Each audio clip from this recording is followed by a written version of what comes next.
ఏంటి లాటరీ పూర్తయిందా? H1Bకి సంబంధించిన ప్రాసెస్ ఇది $100 వచ్చిన తర్వాత ఫస్ట్ ప్రాసెస్ కదా ఇది. ఏం జరుగుతుంది ఇప్పుడు? లాటరీ పూర్తయిందా? ఎంతమందిని సెలెక్ట్ చేశారు ఏంటి? ఇప్పుడు లాటరీ అన్నది March 19th కు ఖతమైందండి అప్లికేషన్ ఫైల్. కానీ ఈ లాస్ట్ వీక్ ఏం చేసినట్టే మనకు రిజల్ట్స్ డిక్లేర్ చేసిండ్రు. ఎవరెవరైతే సెలెక్ట్ అయినా వాళ్ళందరికి వచ్చింది. ఇప్పుడు ఈసారి కొత్తగా మనకు కొన్ని రూల్స్ వచ్చినాయండి. ఒకటి ఏంటంటే మనకు ఫైలింగ్ ఫీజు ఒకటి పెట్టిండ్రు $230. ఇంకోటి ఏంటంటే ఎవరైతే బయటి దేశం నుంచి లోపలికి తీసుకురాదలుచుకున్నారో వాళ్ళకు $100,000 ఫీజు అనేది కొత్తగా వచ్చింది, ఇదివరకు లేకుండే. ఇంకోటి ఏంటంటే ఇదివరకు అందరు కూడా ఒకటే లెవెల్లో చూసేది. ఇప్పుడు ఏంటంటే లెవెల్ వాళ్ళంటే లీస్ట్ సాలరీ వాళ్ళకు ఒకటేసారి ఛాన్స్ ఇస్తారు. అదే లెవెల్ 4 అంటే వాళ్ళకు హై సాలరీ, దాదాపు డబుల్ ఉంటుంది సాలరీ, వాళ్ళకు 4 టోకన్లు వస్తాయి అన్నట్టు. లెవెల్ 1 అంటే లీజ్ సాలరీ వాళ్ళకి 1 టోకను, హై సాలరీ వాళ్ళకి 4 టోకన్. ఈ రెండు కూడా కొత్త సిస్టమ్ తోటి లాటరీ చేసి మనకు అయిపోయింది. అయితే ఇప్పుడు April 1st కల్లా లాటరీ కంప్లీట్ అయిపోయింది అని చెప్పి డిక్లేర్ చేసేసిండ్రు. ఇప్పుడు మనకు June 30th లో సెలెక్ట్ అయిన వాటికి June 30th లోపల H1B ఫైల్ చేసుకోవాలి వాళ్ళు. ఓకే, అంటే డాక్యుమెంట్స్ సబ్మిట్ చేయాలి. ఆ డాక్యుమెంట్స్ ఇదివరకు అంటే ఉట్టి ఇప్పుడు మీ YNR గారి పేరు, ఈ basic information, date of birth, passport information, level of salary, employer information, basic information. ఇప్పుడు నెక్స్ట్ ఏంటంటే లేబర్ కండిషన్ అప్లికేషన్, తర్వాత మీ ఎడ్యుకేషన్ డాక్యుమెంట్స్, తర్వాత జాబ్ రిక్వైర్మెంట్, ఆ పొజిషన్ కు డిగ్రీ అనేది రిక్వైర్మెంట్, అవన్నీ కూడా. తర్వాత ఫీజ్ కూడా ఇప్పుడు ఇదివరకు ఏమో 230 అనేది టోకన్ మనీ, ఇప్పుడు అసలు ఫీజ్ అన్నది ఇప్పుడు మేము ఫైల్ చేయాలన్నట్టు. ఏది June 30th లోపల. సో ఎంతమంది సెలెక్ట్ అయ్యారని ఏమన్నా నంబర్ తెలుస్తుంది సార్ మనకి? ఇప్పుడు మనకు వాళ్ళు అనౌన్స్ చెయ్యరు ఇప్పుడు, కానీ ముందు అనౌన్స్ చేస్తారండి. వాళ్ళు టోటల్ గా 20,000 ఏమో మాస్టర్స్ కోటా, ఓకే, 65,000 ఏమో బ్యాచులర్స్ కోటాలు ఉంటదండి. అంటే మాస్టర్స్ కూడా బ్యాచులర్స్ సెలెక్ట్ చేసుకోవచ్చు వాళ్ళు. ఇవి కాకుండా వాళ్ళు నార్మల్ గా ఒక 15,000-20,000 ఎక్స్ట్రా సెలెక్ట్ చేస్తారు. ఓకే, ఎందుకంటే ఈ మధ్యలో జాబ్ పోయే వాళ్ళు ఉంటారు, కొందరు H1B డినై అయ్యింది, కాన్సులేట్ లో డినై అయ్యింది, ఇవన్నీ కూడా వాళ్ళు ఫ్యాక్టరీ చేసుకుని ఒక 15,000-20,000 ఎక్స్ట్రా సెలెక్ట్ చేస్తారు నార్మల్ గా. ఓకే, సో ఇప్పుడు ఓవరాల్ గా ఒక 100,000 అయితే సెలెక్ట్ అనేది నేను అనుకుంటున్నాను. ఇప్పుడు more than 1 lakh 1 lakh select అయింది. సో అందులో మన ఇండియన్సే దాదాపుగా 60% ఉంటారండి.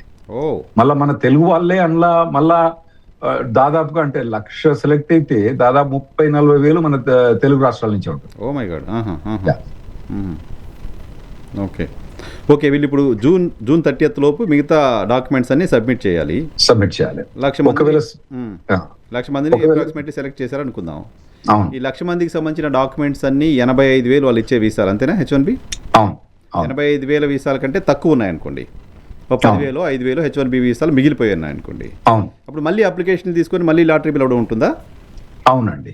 ఇప్పుడు June 30th లోపల మేము ఫైల్ చేయాలి. వాళ్ళు June 30th కు వాళ్ళకి ఒక July 1st కు వాళ్ళకి ఒక పిక్చర్ వచ్చేస్తుంది, ఎంతమంది ఫైల్ చేస్తారు, ఎంతమంది ఫైల్ చేయరు. అయితే ఈసారి మేమేమనుకుంటామంటే సెకండ్ లాటరీ ఉంటదేమో అనుకుంటాం. ఎందుకంటే కొంతమంది ఏంటంటే ఇప్పుడు ఎవరైతే బయట దేశం నుంచి H1 మీద తీసుకురాదలుచుకున్నారో వాళ్ళ మీద $100,000 ఫీజు ఇంపోజ్ చేసిండ్రు కదా. అవును.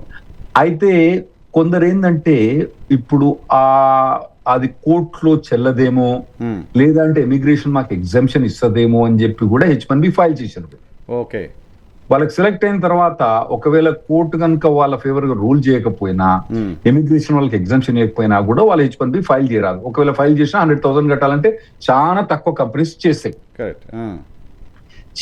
కాబట్టి మేమేమనుకుంటామంటే కొంత ఈ 85,000 అనేది ఫిల్ కాదేమో.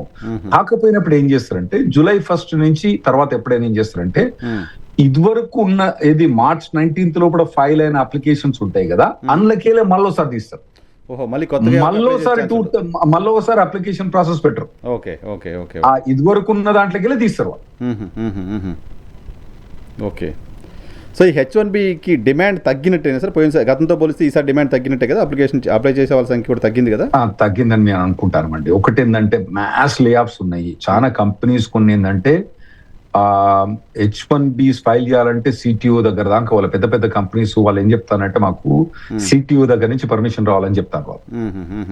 సో అట్లా చాలా కంపెనీస్ డిస్కరేజ్ చేస్తున్నాయి. కొన్ని గవర్నమెంట్ ఏజెన్సీస్ అన్ని కూడా మేము H1Bs ఫైల్ చేయమని చెప్పేసినాయి. ఫ్లోరిడాను, టెక్సస్ అటువంటి గవర్నమెంట్ మేము ఫైల్ చేయమని చెప్పేసినాయి. తర్వాత సో ఇవన్నీ చేయబట్టి కొద్దిగా demand and artificial intelligence, Trump pressure, political pressure, ఇవన్నీ కూడా కలిపితే కొద్దిగా డిమాండ్ లాస్ట్ ఇయర్ కన్నా ఇయర్ ఖచ్చితంగా తగ్గిందండి. జాబ్ మార్కెట్ పైన ఇంపాక్ట్ ఎలా ఉంటుంది సార్ ఈ డిమాండ్ తగ్గడం అనేది? అంటే ఓవరాల్ గా జాబ్ మార్కెట్ డైనమిక్స్ బాగా చేంజ్ అయిపోయినాయండి. నేను ఇప్పుడే ఒక సర్వే చూస్తున్నాండి. ఈ మధ్యలో టాప్ 5 కంపెనీస్ ఉంటాయి కదా, గూగుల్ కానీ, మైక్రోసాఫ్ట్ కానీ, ఇటువంటి కంపెనీస్ అన్ని వాళ్ళు ఫైల్ చేసిన H1Bs లో దాదాపుగా 80% of the H1Bs artificial intelligence topic మీదనే చేసిన వాళ్ళు. ఓకే, దాంట్లో ఎక్స్పర్టైజ్ ఉన్న వాళ్ళని మాత్రమే, దాంట్లో ఎక్స్పర్టైజ్ వాళ్ళు చేస్తున్నారు అన్నట్టు. ఇంకోటి ఏంటంటే మీరు ఆర్టిఫిషియల్ ఇంటెలిజెన్స్ వాడితే, ఇప్పుడు వాడలేదనుకోండి, ఒకటి ఫస్ట్ ఆఫ్ ఆల్ మీరు వాడాలి, ప్రతి ఒక్కరు వాడాలి. ఎందుకంటే ఇప్పుడు మనకు నేను కంప్యూటర్ వాడను, నేను సెల్ ఫోన్ వాడను అన్న వాళ్ళ పరిస్థితి ఏమైందో మీకు తెలుసు. అవును, వెనకబడిపోతారు. ఆర్టిఫిషియల్ ఇంటెలిజెన్స్ అన్నది ఒక పని చేసేదాన్ని చాలా ఈజీ చేసేసిందండి. ప్రతి ఒక్క పని కూడా బాగా ఈజీ చేసేసింది. మా డ్రాఫ్టింగ్స్ లో కానివ్వండి, ఎటువంటి వాటిలో కూడా పని ఈజీ చేసింది. ప్రోగ్రామ్ లో కానీ అందరు, ప్రతి ఒక్క కంప్యూటర్ ప్రోగ్రామర్ వాడుతుండండి, ప్రతి ఒక్కరు కూడా వాడుతుంది. అయితే దీంతో ఏమైందంటే ఒక 5 మంది 6 మంది లేదా అంటే 10 మంది చేసే పని ఒకటి చేస్తున్నారు. ఇక కొందరైతే చెప్తారు ఎట్లా అంటే 100 మంది చేసేది 1000 రోజులు చేసేది ఇది నాకు 2 రోజులు చేస్తాను చెప్తాను వాళ్ళు. అంటే నేను కంప్యూటర్ ప్రోగ్రామర్ కాదు, నాకు అది తెలియదు కాబట్టి నేను చెప్తాను. నాకు తెలిసినంతవరకైతే మినిమం 5 to 10% చేసే పని ఆర్టిఫిషియల్ ఇంటెలిజెన్స్ అని ఒక పర్సన్ చేసుకోవచ్చు, ఈజీగా చేసుకోవచ్చు, ఎఫెక్టివ్ గా, అబ్సల్యూట్లీ ఎఫెక్టివ్ అండి. కొన్ని ఎట్లా ఉంటాయి అంటే అండి, ఇప్పుడు నేను జూనియర్ లాయర్ తీసుకోవాలంటే మాకు ఇక్కడ కనీసం $1,00,000 పెట్టాలి. $1,00,000 పెడితే జూనియర్ లాయర్ వస్తాడు. మా దగ్గర ఇక్కడ మీ మాదిరి జూనియర్లు ఉండరు, ఎంప్లాయీస్ అన్నట్టు. మినిమం $1,00,000 పెట్టి వానికి మొత్తం ఎక్స్ప్లెయిన్ చేయాలి. నేను సరే నాయన ఇది డ్రాఫ్ట్ చేయరా, ఎందుకంటే నేను కొద్దిగా బిజీ ఉంటా డ్రాఫ్టింగ్ లేదు, సో నేను వానికి ఎక్స్ప్లెయిన్ చేయాలి. ఒక కేసు ఎక్స్ప్లెయిన్ చేసడానికి అర్ధగంట పడుతుంది. ఆయన తర్వాత వాడు మళ్ళీ డ్రాఫ్ట్ తీసుకొచ్చిన తర్వాత దాని కరెక్షన్, అసలు 15 నిమిషాల నాకు మొత్తం డ్రాఫ్ట్ అయిపోతుందండి. ఎంత మంచి డ్రాఫ్ట్ చేస్తుంది అంటే నేను ఇంకొక 3 జన్మలు ఎత్తినా అంత మంచి డ్రాఫ్ట్ చేయాలి. ఆ డ్రాఫ్ట్ కరెక్ట్ చేయాల్సి వస్తుంది, ఎందుకంటే దాంట్లో ఉంటాయి. జస్ట్ గైడ్ చేయడం ప్రాపర్ గా చేయాలి అంతే. దాన్ని గైడ్ చేయడం ప్రాపర్ చేయాలి. ఎంత మంచిగా చేస్తుంది అంటే అసలు ఎందుకంటే జీనీ అని ఉండే, ఏది ఇట్లా అనగానే ఇట్లా తీసుకురామని తీసుకొస్తుంది చూడండి, అట్లా చేసి పడేస్తుంది. ఓకే, సో దాంతో కూడా ఏమైందంటే జాబ్ మార్కెట్ మీద ఓవరాల్ ఇంపాక్ట్ అయిపోయింది. ఓకే, అన్ని కంపెనీస్, ఫేస్బుక్, ఒరాకిల్, మైక్రోసాఫ్ట్, ఇవన్నీ కూడా మస్తు వాటిని ఇంప్లిమెంట్ చేయడం మొదలు పెట్టినాయి. సరే ఏంటి సార్ పరిస్థితి? నేను విన్నా ఒరాకిలే 30,000 మందిని లే ఆఫ్ చేసింది అని విన్నా. వాళ్ళందరూ H1B పైన ఉంటారు, మన తెలుగు వాళ్ళు ఎక్కువ ఉంటారు అందులో.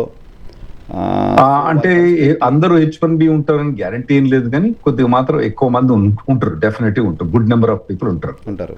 కనీసం 10,000 కన్నా ఎక్కువ మంది ఉంటారు. అంటే మనది నార్మల్ గా 30-40% తెలుగు వాళ్ళు ఉంటారు. 3-4 మంది తెలుగు వాళ్ళు కంపల్సరీ లే ఆఫ్ అయినట్టే అంటారు, ఇంకెక్కువ అంటారు. వాళ్ళు అనౌన్స్ 30,000 అంటే ఇంకెక్కువ కూడా అయ్యింటారు. ఒరాకిల్ కూడా బాగా ఆర్టిఫిషియల్ ఇంటెలిజెన్స్ అన్నది దాని మీద బాగా ఇన్వెస్ట్ చేసి వాళ్ళు రిడక్షన్ చేసినట్టు.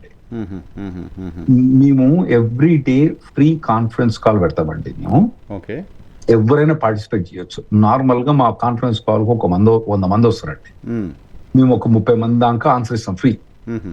ఇప్పుడు వచ్చే 100 మందిలో దాదాపు 20 మంది ప్రతి రోజు మాకు లే ఆఫ్ అయినాయి చెప్తాను. Oh my god, alarming. ఇంకోటి ఏంటంటే ఎప్పుడు కూడా మనల్ని ఫస్ట్ లే ఆఫ్ చేసే ఛాన్స్ ఎక్కువ ఉంటుంది. ఎందుకంటే మనం H1B అన్నది ఇమిగ్రేషన్ లాయర్లు, ఫైలింగ్ ఫీజు, పొలిటికల్ ప్రెజర్స్ ఇవన్నీ ఉంటాయి కదా. ఇంకోటి ఏంటంటే పొలిటికల్ గా ఏమంటారు అంటే, అరే నాయన అమెరికన్ సిటిజన్ ఏమో నువ్వు లే ఆఫ్ చేసినావు, H1B పెట్టుకుని అంటారు కదా. అవును మరి, అవునంటారు కదా. దానికోసం కూడా మనల్ని లే ఆఫ్ ఎక్కువ చేస్తారు. ఇంకోటి ఏంటంటే ఒకసారి లే ఆఫ్ చేసిన తర్వాత వాళ్ళు నార్మల్ గా H1Bs మళ్ళీ తొందరగా హైర్ చేయరు. గ్రీన్ కార్డు ఫైల్ చేయడానికి వీలు ఉండదు, అందులో చాలా రెస్ట్రిక్షన్స్ ఉన్నాయి వాటి. సో ఒకసారి అది కొంచెం ఇంపార్టెంట్ ఏమో సార్, చాలా మంది వ్యూవర్స్కి అవసరం ఉంటుందేమో. ఇప్పుడు లే ఆఫ్ అయిన ఎంప్లాయీస్ ఉంటారు కదా, మనం ఒరాకిల్ మాట్లాడుకున్నాం 3,000-4,000 తెలుగు వాళ్ళు ఉండొచ్చు అని. చాలా కంపెనీస్లో అవుతున్నాయి, చిన్న కంపెనీస్లో కూడా అవుతుంటాయి. వాళ్ళందరికీ అక్కడ ఉండడానికి సంబంధించిన అవకాశం ఏంటి, వాళ్ళ ముందు ఉన్న అవకాశాలు ఏంటి, వాళ్ళ ముందు ఉన్న ఛాలెంజెస్ ఏంటి? గుడ్ క్వశ్చన్ అండి. ఇది ఒక పెద్ద ట్రాప్ అయిపోయిందండి. ఇంతకు ముందు మన టీవీలో కూడా వేరే దగ్గర కూడా ఏం చెప్పినామంటే B2 ఫైల్ చేసుకుని 6 months ఉండొచ్చు అని చెప్పినాం మనం. అందరు లాయర్ కూడా చెప్పిండ్రు. USCIS ఇమిగ్రేషన్ ఏం చేసిందంటే వెబ్సైట్ లో ఏం చెప్పిందంటే, అరే నాయనా నువ్వు జాబు పోతే ఇండియా పోనక్కర్లేదురా నాయనా, నువ్వు పని చెయ్యి, ఇక్కడనే ఉండి B2 అప్లై చేసుకో, నువ్వు B2 పెండింగ్ ఉన్నా కూడా B2 అప్రూవ్ అయినా కూడా నీకు మధ్యలో జాబ్ వస్తే H1B ప్రీమియం ప్రాసెసింగ్ చేస్తే B2 H1 అప్రూవ్ చేస్తామని చెప్పింది. ఓకే, ఇప్పుడు అందరిని ఏం చేసినాం, B2 అంటే విజిటింగ్ వీసా. అవును, అయితే మేము అందరిని ఏం చేసినాం, నాయన మీరు B2 ఫైల్ చేసుకుని రా అని చెప్పినాం.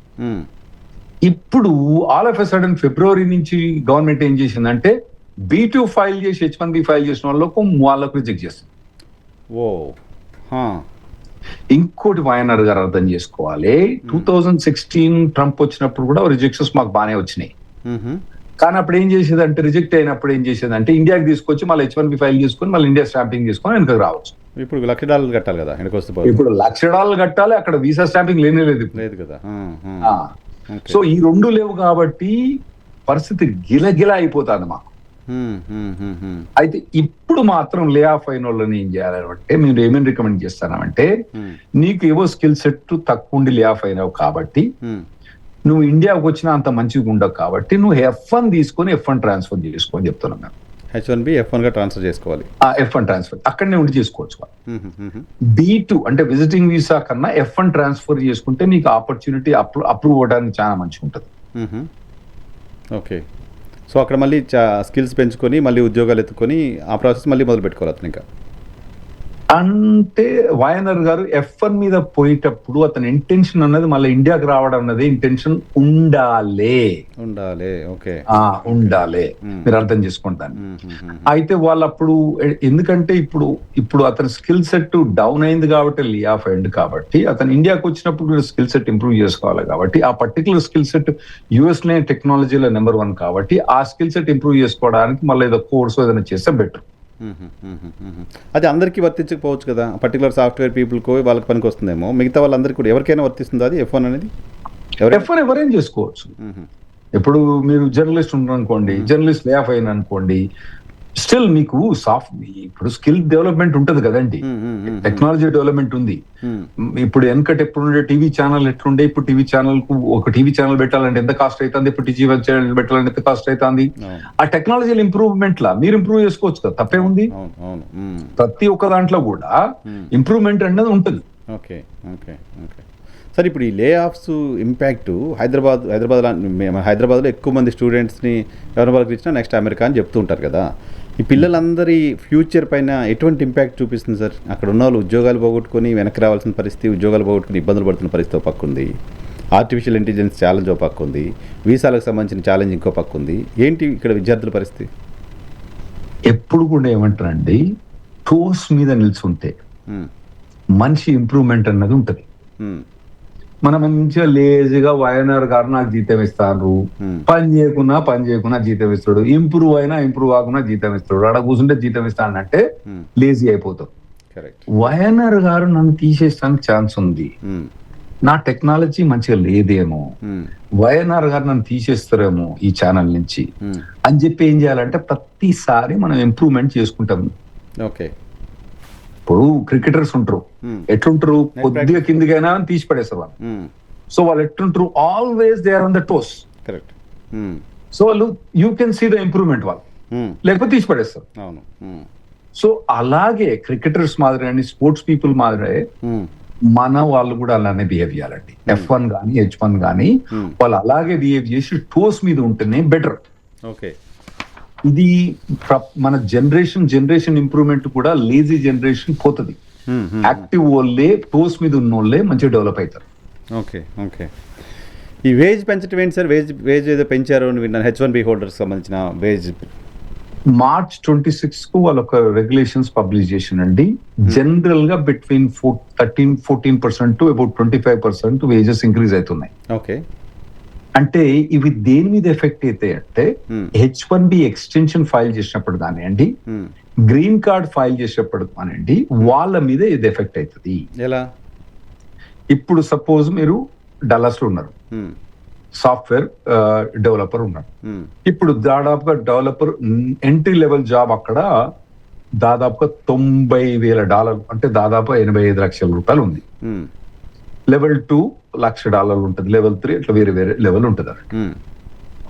అయితే ఇప్పుడు కొత్తగా వచ్చిన ప్రొవిజన్స్ ఏంటంటే ఒక 14%, ఒక 20% ఇంప్రూవ్ అవుతాను అనుకోండి యావరేజ్ గా. అంటే $85,000 నుంచి దాదాపు $105,000, $105,000 దాదాపు ₹1,00,00,000 జీతం ఉంటుంది అన్నట్టు. అంటే ఒక H1 మీద ఎంప్లాయీని హైర్ చేయాలంటే ఇదివరకు 85, అంటే ఇదివరకు 80 లక్షలు హైర్ చేసే అతను ఇప్పుడు ₹1,00,00,000 పెట్టాల్సి వస్తుంది. లేకుంటే హైర్ చేయడానికి వీల్లేదు. దీనివల్ల ఏంటంటే ఎవరైతే లో స్కిల్, ఇన్ఫీరియర్ స్కిల్ ఉన్న వాళ్ళు మాత్రం సర్వైవ్ అవ్వడం కష్టమైంది, వాళ్ళకి జాబ్ రావడం కష్టమైంది. హైయర్ స్కిల్ ఉన్న వాళ్ళకి మంచిగా ఉంటుంది. Okay okay. సో అది కూడా ఇంపాక్ట్ ఉంటుంది. ఇప్పుడు ఎవరికి అది కూడా ఇంపాక్ట్, చాలా పెద్ద ఇంపాక్ట్ చూపిస్తుంది. అది కూడా చాలా పెద్ద ఇంపాక్ట్ ఉంటుంది. ఇది మొదటి నుంచి చెప్తూనే ఉన్నాడు, ఇప్పుడు పబ్లిష్ చేసిండు. కాకపోతే ఇది ఎఫెక్ట్ అవ్వటానికి కనీసం 4 నెలల నుంచి 7 ఏడాది పట్టే ఛాన్స్ ఉంటుంది. సో ఇప్పుడు ఏదైనా H1B ఎక్స్టెన్షన్స్ కానీ, గ్రీన్ కార్డ్ ఫైలింగ్స్ కానివ్వండి, వాటి మీద ముందు వాటి మీద ఎఫెక్ట్ అవుతుంది.